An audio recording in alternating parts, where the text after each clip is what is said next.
Samson Okunlola is looking different out here. We got some recruiting news, and I'll respond to a couple of you guys' comments. What's up, guys? Welcome to NMD Canes. All Canes all day. If you're rocking with you, then you know what to do. Hit that like and subscribe button so you never miss out on a video. And, hey, if you're watching this video, I appreciate you. Go and hit that like button for your boy. Okay, first let's talk about Samson Okunlola, because I feel like he is the guy who came in with a lot of hype, deservedly so.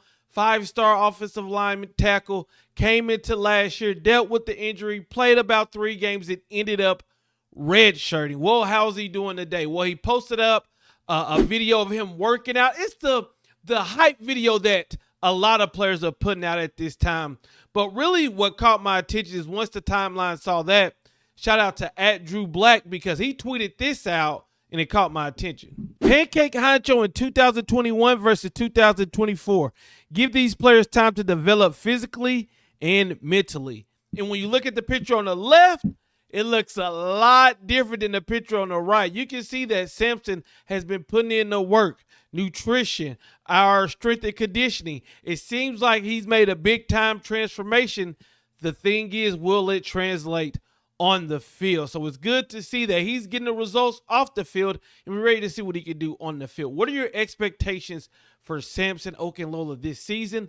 Let me know in the comments. Next, let's talk about some recruiting news, as Elijah Griffin, one of the best defensive linemen in the nation, put out his top 3. He went to Twitter saying this: "I thank God for moments like these. Respect my decision." And he lists his final 3 teams, which of course has Miami in it, USC, and Georgia. Now, this is a prospect that a lot of people think are headed to Georgia, but we know Mario Cristobal, he loves him some offensive defensive linemen, and he's willing to go and fight for any top player. And when you look at Elijah Griffin's film, whoo, you see the 5-star talent on that tape. 6'5", 285 pounds. He wreaks havoc in the backfield, stops the run, pressures the quarterback.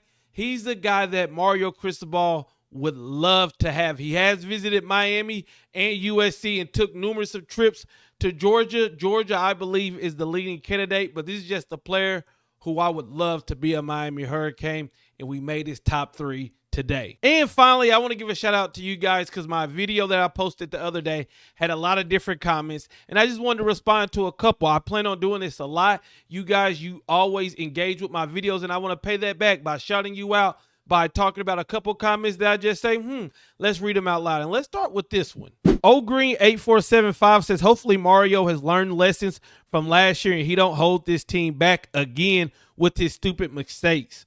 And I got to tell you guys, I hate this narrative.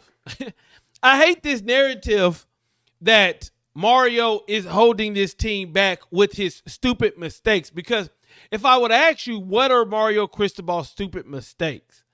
Everybody's going to point to the Georgia Tech game, and that was a stupid mistake. But my thing is, people always say Mario's going to hold back the offense. But when the offense does good, it's the offensive coordinator. It's the players, right? When Mario was conservative playing against Clemson and we ended up winning, it wasn't Mario Cristobal. It was Ruben Bain destroyed everybody. Look at the play Flag made. Or against Virginia, it wasn't, oh, good job by Mario keeping his team in the game, keeping the team head on straight. No, it was Mark Fletcher run. So what I'm trying to say is that last year, this team made collectively boneheaded mistakes. Players made the mistakes, coaches made mistakes, and we know the referees played their part. But what we can control is our coaches and our players. And Mario, he has some blame pot to go around, but do we hold the coach responsible when you're in a game late against Louisville and one of our best players slaps another player? Brashard Smith pimp slaps a Florida State player. If Mario suspends him, then y'all tell me he's going to go to another school and dominate. He's going to be the next Percy Harvin. He's going to be the next dynamic player because they're going to use him right. So sometimes I feel like that Mario Cristobal, he can't do anything right. You know, I've even gotten questions because DJ Pickett decided to go to LSU instead of Miami. And I'm like, guys, come on now.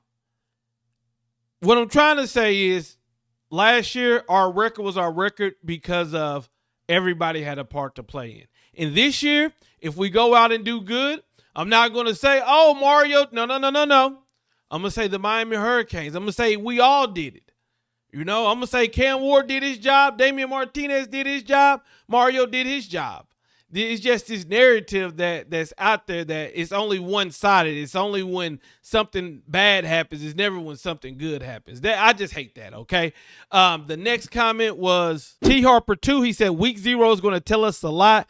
Win or lose, even if they lose, what fans have to understand is the ACC and playoffs are still there. As far as college football 25, that makes sense because our secondary is trash on college football 25. I want to talk about the first part of this comment because this is something that I haven't spoken about on this channel. Is going into this season, it's a whole new mindset because we have the playoffs.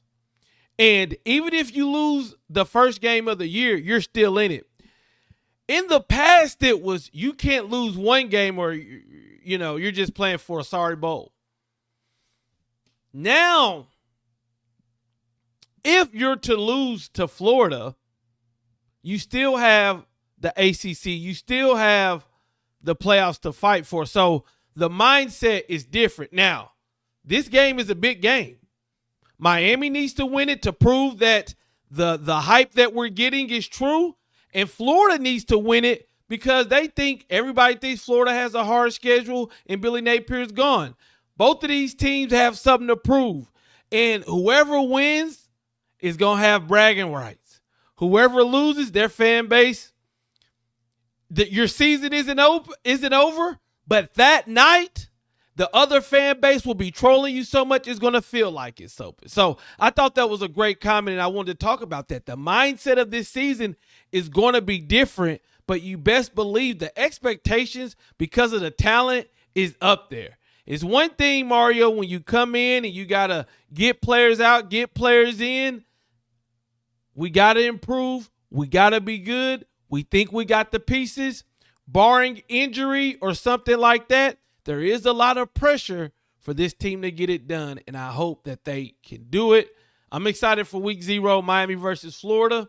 We'll see what happens. What do you guys think about the things we talked about? Leave a comment. I may respond. And check the pinned comment to figure out how to become a member and check me out on my other socials.